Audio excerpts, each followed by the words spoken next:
E aí, agora RN, mais uma sexta-feira. E dessa vez a gente não vai falar sobre música especificamente, mas tem a ver. Hoje a gente vai falar sobre dança, dança contemporânea, que é uma das mais belas expressões artísticas que a gente tem. E a gente tá aqui com um artista incrível, René Luiz. Olá, querida, bom dia. Tudo bem? Tudo bem? E aí, como é que você tá hoje? Tô ótimo, empolgado com esse lançamento, com essas novidades. Feliz de estar aqui com você. Obrigado. Eva. Bom, a gente vai falar sobre o coletivo SIDA, que foi fundado por René e outras duas pessoas, que a gente vai comentar já já. E o coletivo está completando hoje... Hoje?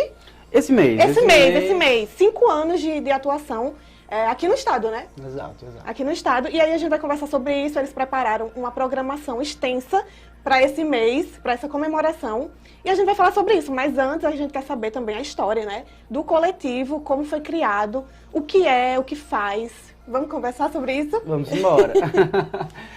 Pois é, o coletivo foi criado em 2016 por mim, Arthur Moura e Rosiane Oliveira, e desde então a gente vem produzindo outros modos de fazer dança aqui no Rio Grande do Norte e em vários lugares ao redor do mundo, mas com a nossa base aqui no Rio Grande do Norte. E o que significa SIDA? Coletivo independente, dependente de artistas. Nós somos um coletivo de artistas que uns dão suporte para os outros. Então a gente vem se ajudando com as nossas pesquisas solo, com as nossas produções individuais. E ao mesmo tempo nós somos um grupo que produz coisas juntos. E você não é daqui, né? Não, eu sou de Minas Gerais, da cidade de Juiz de Fora, mas eu moro aqui em Natal há quase 8 anos. Eu vim aqui trabalhar em uma outra companhia que também, assim como o Coletivo SIDA, tem a perspectiva de trabalhar com pessoas com e sem deficiências. E aí eu trabalhei durante muitos anos com eles, mas eu decidi ficar aqui de vez. E aí o SIDA surgiu. Eu acho isso incrível que você saiu de outro lugar para vir para cá trazer sua arte. Pois é, uma longa viagem, mas eu fico muito feliz de estar aqui. Eu me senti muito acolhido aqui no Rio Grande do Norte, aqui em Natal especificamente. E me sinto aqui minha segunda casa já. E aí você conheceu Rosiane e Arthur por aqui já? Exato, os dois. A Rosiane, na verdade, eu conheci lá em Juiz de Fora, quando ela foi em uma circulação com essa outra companhia que ela trabalhava. E aí eu me apaixonei pela arte que ela fazia, falei, eu quero fazer algo parecido. E vim embora trabalhar com ela com a minha mochila nas costas. Deu certo e agora a gente continua nessa parceria linda, porém no Coletivo SIDA. De 5 anos já, né? 5 anos de Coletivo SIDA, muito tempo produzindo, resistindo e existindo aqui no Rio Grande do Norte. E você falou que o coletivo tem essa mensagem de incluir pessoas com e sem deficiência. Como surgiu essa ideia? Você falou que já era seu objetivo antes, né? Mas de onde veio essa inspiração, essa vontade de fazer, de inclusão? Menina, isso é uma história muito longa, mas assim, resumidamente, eu sempre trabalhei em núcleos artísticos que tinham essa perspectiva. A minha vida inteira enquanto artista, todos os núcleos que eu trabalhava tinham pessoas com e sem deficiência trabalhando juntas. Eu queria isso pra mim, queria continuar essa história. Então no Coletivo SIDA a gente entrou de cabeça, assim. E Rosiane também trabalhou durante vários anos nessa outra companhia que tinha a mesma perspectiva. A gente falou, vamos continuar fazendo isso? Vamos. Então deu certo. A gente continua nessa perspectiva de pensar as diferenças, de pensar as deficiências enquanto propulsão criativa. Isso é muito importante, né? É uma mensagem bem necessária, e principalmente nesses dias de hoje. Exato. É importante demais a gente pensar de modo igualitário, né? Pensar de um modo que minimize as diferenças. Até porque não é para diferenciar, eu acho que é para incluir. A gente pensa de modo que realmente seja horizontal, para que todo mundo esteja falando, ouvindo e sentindo de algum modo, mas que todo mundo consiga transmitir sua mensagem e receber essa mensagem. E hoje, quantos artistas participam, assim, dos espetáculos? Então, o nosso núcleo duro de artistas somos eu, Rosiane e Arthur.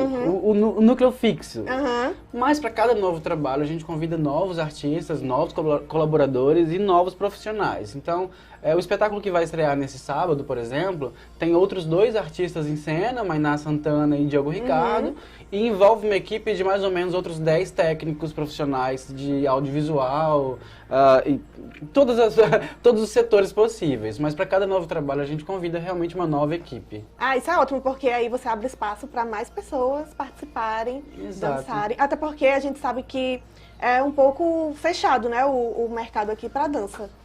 Como é que você vê esse mercado? Essa realidade não é só aqui não, acredite. Em todos os outros lugares que eu já estive, que eu percorri, a realidade da dança é a mesma quase. a visibilidade não é tão grande, os próprios grupos não assistem uns aos outros. Então já é um núcleo menor, mais reduzido. Mas a gente vem nessa força, nessa vontade de unir forças, de estabelecer pontes, laços. Então o Coletivo Cida tem servido como essa rede de conexões desde que foi criado. Então, desde 2016, todos os artistas que a gente encontra, que a gente é atravessado, continuam em contato com a gente. Toda vez que é possível, que a gente está na cidade deles ou que eles estão aqui, a gente faz coisas junto para que essa rede, esses espectadores, essa fruição da obra de arte, dança, cada vez seja maior. E eu conheço vocês, assim, desde o ano passado, né? Que eu tô acompanhando, assim, e vocês são bem atuantes, realmente. Infelizmente, eu conheci vocês no meio da pandemia, e aí as coisas são mais online agora, né? Digital. Eu queria muito ter visto uma apresentação de vocês ao vivo. Presencial. Mas vocês vêm atuando bastante, mesmo que de forma digital. E eu queria saber como é que é essa atuação de vocês, o que vocês vêm fazendo. São apresentações? Vocês já fizeram apresentações em teatro? Ou só vocês montam espetáculos? Como é? Então, desde que a pandemia atravessou a gente tem tido essa nova configuração, um novo modo de pensar dança, né? Então a gente vem realmente redescobrindo os nossos modos de fazer, que são plurais. Então, desde que iniciou a pandemia, a gente precisou realmente pensar em como chegar nesse espectador, quais as possibilidades e como ser acessíveis, principalmente. Porque não é só lançar um espetáculo para o YouTube que ele não vai atingir todo mundo. A gente precisa pensar em modos de atingir esse espectador. Então, a acessibilidade comunicacional tem sido assim, um grande fator muito potente do nosso trabalho, principalmente agora, pensando na pandemia. Todos os nossos trabalhos têm acessibilidade, libras, audiodescrição. Mas a gente tem descoberto esse modo cinematográfico de pensar a dança. Então tem sido realmente muito novo e muito compensador mesmo. E também não é só a dança em si, né? Vocês têm todo um conceito por trás, toda uma história. É uma narrativa, assim, né? Que vocês apresentam através dos movimentos. Cada espetáculo tem uma narrativa não linear, mas cada espetáculo tem, sim, essa narrativa. Mas a gente está falando de trabalhos autobiográficos. Então todos os artistas que estão em cena, em cada um dos espetáculos que a gente exibe, estão ali falando das realidades, das identidades deles, das histórias de cada um deles. Através dessa narrativa que nós, eu e Rosiane, geralmente, que estamos encabeçando cada um dos projetos, através dessas narrativas que a gente constrói a nível dramatúrgico, a nível coreográfico, mas sempre falando da nossa vida, da nossa história, das nossas identidades. Então isso é importante, é um processo criativo que agloba assim, todo mundo que participa. Todo mundo que faz parte de algum processo criativo é colaborador, é propulsor. Ele cria tanto... Da ideia. Tudo, opina da ideia, dirige, correlaciona, faz as conexões. A gente cria tudo junto, sempre. Isso é muito legal. Isso é o fazer artístico, né? Pois é, e o coletivo foi criado assim, nessa perspectiva, que a gente pudesse realmente criar de um modo horizontal, sem hierarquias que uma companhia tradicional normalmente tem. Eu não conheço muitas companhias tradicionais, mas eu queria. Quando eu conheci vocês, eu fiquei muito obcecada assim, pela dança, realmente. É muito interessante. E é muito interessante que dá pra contar uma história sem falar nada, né? Exato. E por mais que às vezes, em alguns trabalhos, a gente use a voz, que tem a palavra, a gente não está falando de modo linear. A narrativa é realmente um outro modo de pensar. Então, principalmente, por exemplo, no último trabalho que a gente exibiu, domingo passado, que era um trabalho pensado para o público infantil, a narrativa foi toda construída através do movimento e tinha uma audiodescrição que era narrativa, que ajudava a criança a acompanhar a narrativa do movimento. A gente está descobrindo modos de fazer mesmo. Então vamos falar agora sobre a programação desse mês. Vamos. Você começou com esse. Qual foi o espetáculo? Domingo passado a gente exibiu Do Outro Lado do Avesso, que é o nosso segundo espetáculo infantil. E agora, nesse próximo... E a cada novo domingo tem um trabalho novo. Nesse domingo, agora, dia 7, a gente exibe a nova versão do espetáculo Estado Transitório, que foi criado lá em 2018, que está sendo remontada agora, pensada pelas vias cinematográficas. No dia 14, tem o lançamento do livro Dança, Residências Artísticas e Composição em Tempo Real, em 3 versões. Ele é audiobook, ele é livro virtual e ele é impresso. Tudo distribuído gratuitamente para o Brasil todo. Vocês que montaram? A gente criou o livro e agora está sendo distribuído com muitos recursos. O Sebrae, Itaú Cultural, Lei Aldir Blanc. A A gente conseguiu muito apoio e a gente conseguiu realmente distribuir esse livro gratuitamente por Brasil e vários outros países. Estamos muito felizes com esse projeto. E no dia 21 tem o lançamento do nosso trabalho com o Alejandro Amed, que é um coreógrafo de Santa Catarina, que se chama Protocolos Pandêmicos de Dança. A gente vai lançar um pedacinho do espetáculo para que as pessoas, que o espectador possa dar sugestões, dar indicativas, falar o que ele está achando para que o processo criativo possa ir se modificando a partir do espectador. E o último trabalho, que é dia 28, é o Corpus Turvos. É um trabalho também criado com uma artista de Santa Catarina, Jussara Belchior, mas que é um espetáculo que fala sobre a realidade do corpo invisibilizado, do corpo negro, do corpo estigmatizado, do corpo com deficiência, do corpo feminino, do corpo trans, todos os corpos que são vistos como turvos pela sociedade. Então a gente está... O nosso último trabalho de exibição, que é o dia 28, é o trabalho assim, mais denso, porque ele fala da nossa realidade enquanto artistas pretos com deficiências em uma sociedade que é majoritariamente pensada para o corpo que não é o nosso. E que a gente enfrenta vários preconceitos também, né? Muitos preconceitos. Tem sido muito difícil, mas a gente vem descobrindo esses modos de ir driblando, né, esses preconceitos. A gente está passando agora no nosso país uma censura enorme do nosso trabalho, mas a gente vem descobrindo esses mecanismos para continuar existindo e resistindo. E Estado Transitório, que é o de domingo agora, vai estrear no YouTube? Vai estrear no nosso YouTube, youtube.com/coletivo-cida, às 20 horas do domingo, mas também vai estar no nosso site. Todos os trabalhos ficam ao ar somente 48 horas e depois a gente... Tem que correr para assistir, então. Corre para assistir no domingo e na segunda, assiste, porque na semana que vem a gente já começa a divulgação do próximo trabalho. E Estado Transitório, que é esse espetáculo de agora, o que ele traz? O que a gente pode esperar dele? O Estado Transitório foi o nosso primeiro projeto enquanto coletivo, que a gente está criando desde sempre, só que a gente não tinha recurso para exibir, para dar propulsão a ele. Então ele fala realmente sobre a vida do artista independente, como ela é instável, como ela ociosa. Então a gente está realmente falando dessas dificuldades do artista independente, que precisa se produzir, que precisa fazer tudo ao mesmo tempo. E aí a gente fala pela perspectiva de 4 corpos negros com as deficiências que estão em cena. E aí você falou que foi remontado, né? Foi recriado. Não mudou a história, não mudou a essência, mas mudou a forma de fazer. A narrativa inicial é a mesma, a gente continua falando a mesma logística, a gente fala sobre a mesma coisa. Entretanto, agora a gente convida uma equipe, que é uma equipe parceira nossa, a Ilha Deserta Filmes, que pensa esse trabalho junto com a gente pela via do cinema. Então a gente está agora com um novo idioma de fala. A gente está falando da mesma coisa, entretanto pelas vias cinematográficas. Então realmente tem o olhar da câmera, tem a perspectiva, tem os planos. É um outro modo de fazer dança. A gente está descobrindo ainda com os nossos parceiros. E também vocês vão falar da forma literária, né? Com o livro, eu queria saber como foi o processo de criação. Pois é. O livro ele vai ser lançado no dia 14, né? Do mês que vem. Desse mês ainda, daqui a 2 semanas, lá pelo Itaú Cultural. Esse livro está sendo pensado há muitos anos. Ele narra 4 processos criativos que foram atravessados pelo Coletivo Cida desde nossa criação. Um em Portugal, um na Suíça, um na França e um aqui no Brasil. A gente fala sobre esses 4 trabalhos e fala de como eles foram, de onde eles surgiram, para onde eles vão, como aconteceram.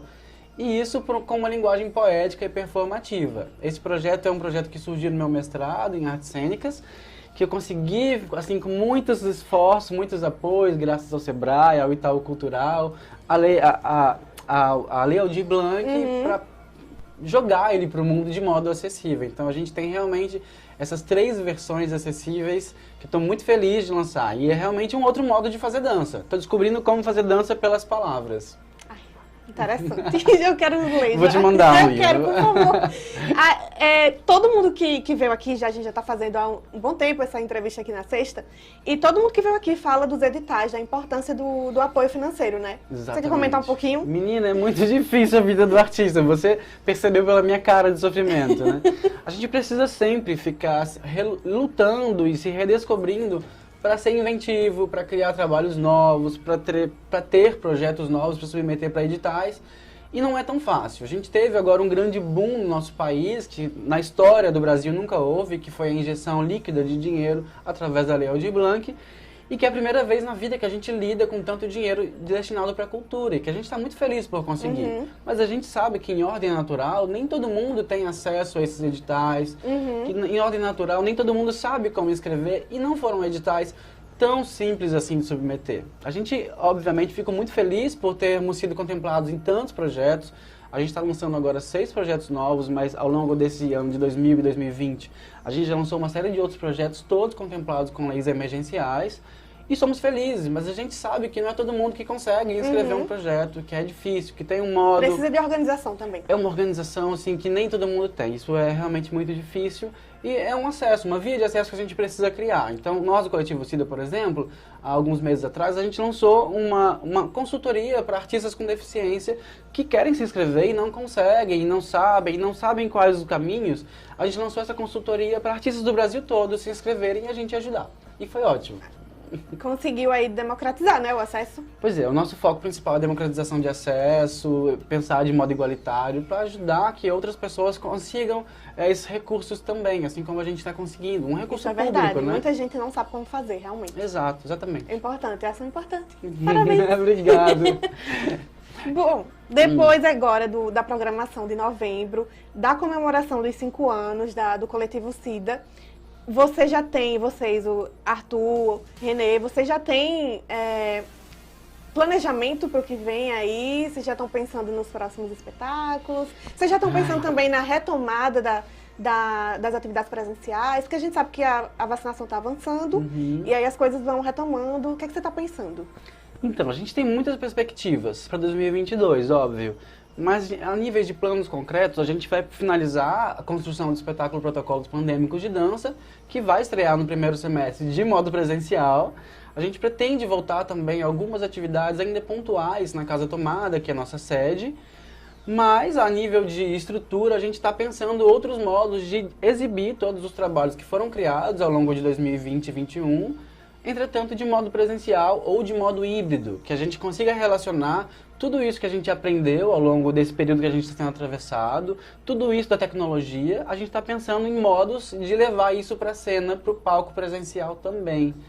Então a gente espera que em 2022 a gente consiga exibir todos esses trabalhos que a gente criou e que foram exibidos 1 ou 2 vezes só, para um público maior, para um público mais diverso, para um público presencial.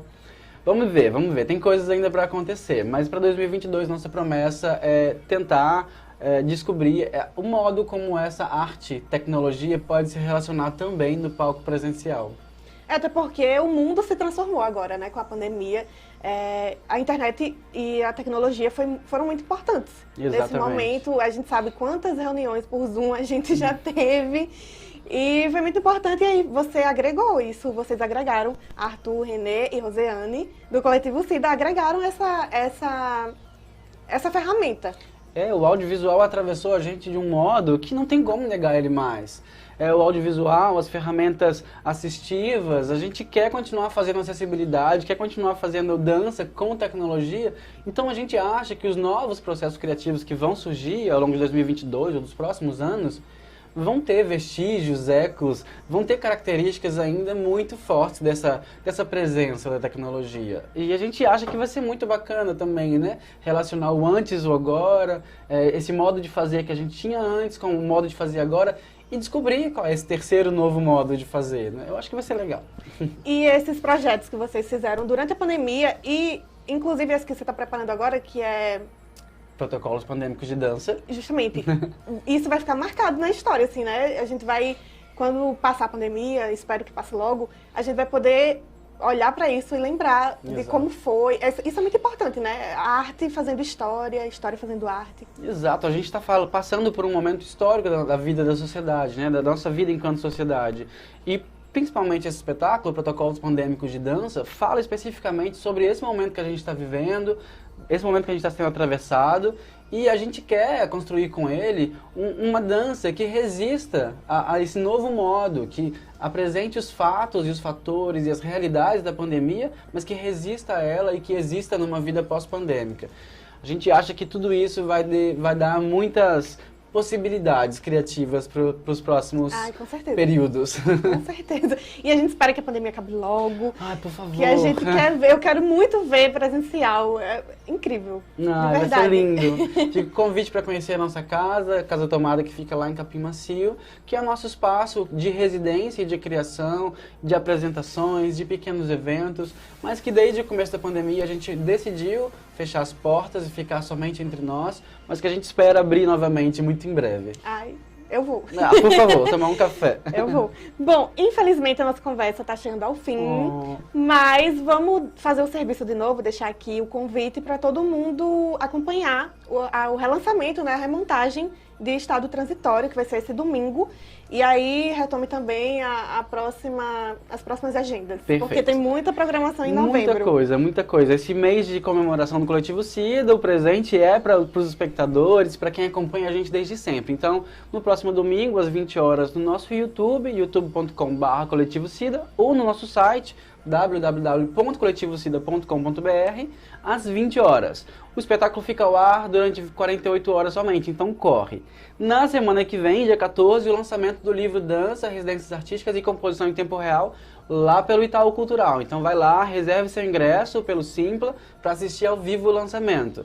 No dia 21, Protocolos Pandêmicos de Dança, na amostra grátis, que é a primeira versão, só para que o espectador consiga entender o nosso processo criativo e consiga opinar para saber quais os próximos passos desse processo. E o último trabalho de comemoração, dia 28, Corpos Turvos, às 20 horas também, no site e no YouTube do Coletivo SIDA. Eu espero cada um de vocês. A gente vai deixar também uma matéria no site do Agora RN. Inclusive, deixem um joinha aí, deixem um like, compartilhem essa entrevista, é muito importante pra gente. Infelizmente, não tem espaço também pra você dançar aqui hoje, infelizmente, porque eu queria ver. Na próxima. Mas, gratidão por ter vindo, gratidão por falar Agradeço. sobre isso, é um assunto muito importante e é uma vertente da arte muito importante também, a dança. Muito obrigado pelo convite, estou muito feliz de estar aqui com vocês. E a gente se vê em breve, se abraça em breve, mas a gente está aí, seguindo firmes, relutante, comemorando 5 anos de existência. Aê, Coletivo SIDA, René Luiz. Até a próxima, gente. Tchau!